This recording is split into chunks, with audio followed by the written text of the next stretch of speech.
What is going on, everybody? Welcome back into another video on MVP Sports. My name is Jake Neverman, and I'm here with my co-host Dave Oster. Hey, everybody.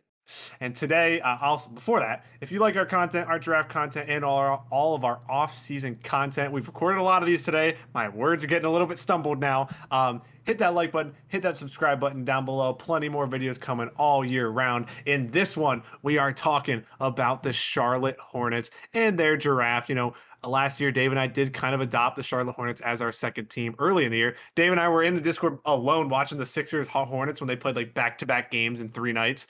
Yeah. So much fun. The Hornets in this draft, they did take James Bouknight, guard out of UConn, Kai Jones, center out of Texas, JT Thor, forward out of Auburn, and Scotty Lewis, guard/forward out of Florida. So I think we start with their first pick, obviously, James Bouknight falling to them at 11. What are your? We were kind of like on the show saying Bouknight's there. Kind of seems like a pretty easy pick for them. He fell outside the top 10. Like, is there any negative to it?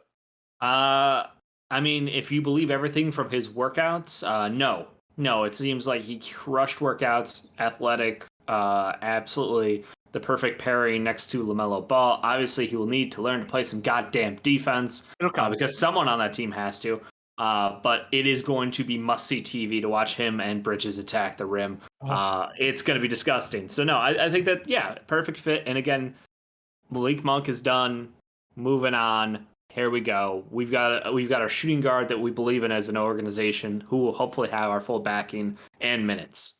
Yeah, I think, I definitely was lower on Bouknight than most in the draft process, but I had him 11 on my final big board. And he went 11. So I think it's the perfect spot. I think it's the perfect spot for him. I know it's very weird. A lot of my big board hit exactly where the players went. I don't know if it's maybe I'm in the front office. Yeah. Maybe I'm an insider. I don't know. But no, I think Bouknight, maybe this seems that Terry Rozier, we kind of thought Terry and LaMelo might be together for a little while as the backcourt. I think Bouknight steps in now, overtakes that role as the year goes on. Maybe Terry Rozier is a trade deadline acquisition from somebody. Who knows? Depends how you're crazy. Crazy. Look, Terry Rozier is fucking fantastic. Bouknight I like, but he's not going to overtake Terry Rozier unless Terry Rozier gets traded or making a three-guard lineup. I'm saying if James Bouknight is the future of the team, slowly he will start to take more and more minutes, and eventually he will start. So Terry Rozier, I believe, either is an expiring contract this year or he has 1 year left on his deal. You look to move him at that point. You try to get, if you're not going to have it, re-sign him and have him part of your future. We've talked about Terry Rozier and Gordon Hayward on this team having question marks. Who's going to move forward? But, I mean, with their other picks, Kai Jones and JT Thor, athleticism. What do we? It's so, boring and straightforward. But what they need with LaMelo is guys who can run the floor, and that's exactly what all these guys bring: a high upside guy in Kai Jones, and a high upside guy with JT Thor who can stretch the floor. I just love all of their picks. Yeah, look, I think that I'm more in on Thor than Kai, but hey, guess what? You got them both. So yeah, I was gonna say I can't really complain too much about that situation. And you're right. Yeah, Terry Rozier is on the final year of his deal. So right under 18 mil for him.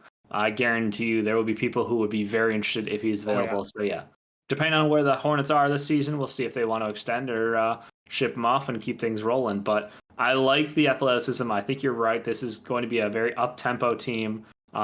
It's all about, rushing full court. Like we're getting like Chino Hills sets, like inbound ball, throw ball 80 feet, like instantly. That's the game plan at times. I guarantee it. I don't love Scotty Lewis. That's the only one I like.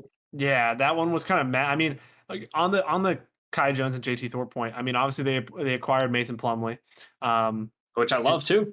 Which is a great pickup. Obviously, we'll talk about it because that is draft night. So picking up him, I think, is big. And then, that kind of gives Kai Jones a buffering point for this season, is that he doesn't have to jump in and play large minutes because, Plum God Millionaire is going to do that right away. So I think Plumlee is kind of a not underrated player, but underappreciated player for what he does. Very good passer for his size, good rebounder, good defender. Not great, but good. Him playing next to Miles Bridges is going to work because they're going to have 4 guys who can stretch the floor, and then Mason Plumlee, who's a very good pick setter and a very good passer, which is exactly what this team needs. If Gordon Hayward can stay healthy, this is a play-in/playoff team, depending on we know what LaMelo is going to do. LaMelo is going to continue to take the next step. We saw his shot mechanics improve basically every single game last year. obviously with Terry Rozier and Gordon Hayward, just health. If this team can stay healthy, they're going to be right up there with most of the teams in the East. PJ Washington.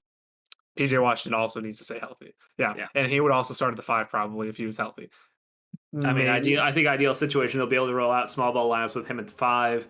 Yeah. They can run bigger packages with Plumlee. Like, they've got options. They've got pieces to move still. This is a very fun franchise. The only question left for this offseason is honestly around Devontae Graham. So we'll see what the situation falls out. But draft night, I mean, you couldn't ask for a better situation, I think. I would say, yeah, we were mocking them taking like a Kai Jones or an Isaiah Jackson at 11, and then Booknight ends up falling, and they still get Kai Jones to their next pick when they trade back in. So honestly, that'll bring us to the end. What do you think their draft grade is for the night?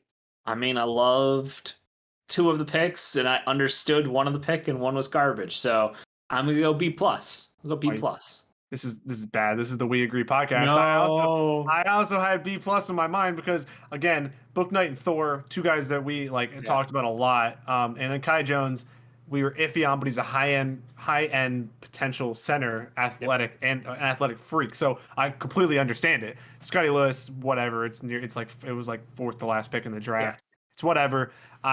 I do like their draft a lot. I think a B plus is a fair grade. I can't wait to see this team this season. One of the teams to watch, obviously in the East. LaMelo is going to be so much fun throwing lobs to JT Thor, James Booknight, Kai Jones, Miles Bridges, everybody on that team. But again, if you are liking our content, down below in the description, check out our Patreon. You can get videos a week earlier than they are on YouTube, and also check out our channel memberships. And I almost just coughed. If you want to get involved conversations down below, check the Discord server out, and we'll be talking NBA each and every single night, and I'm sure we'll be talking about Hornets games basically every single time they play because of how fun they are. But that'll do it for Dave and I in this video, and we will see you guys in the next one.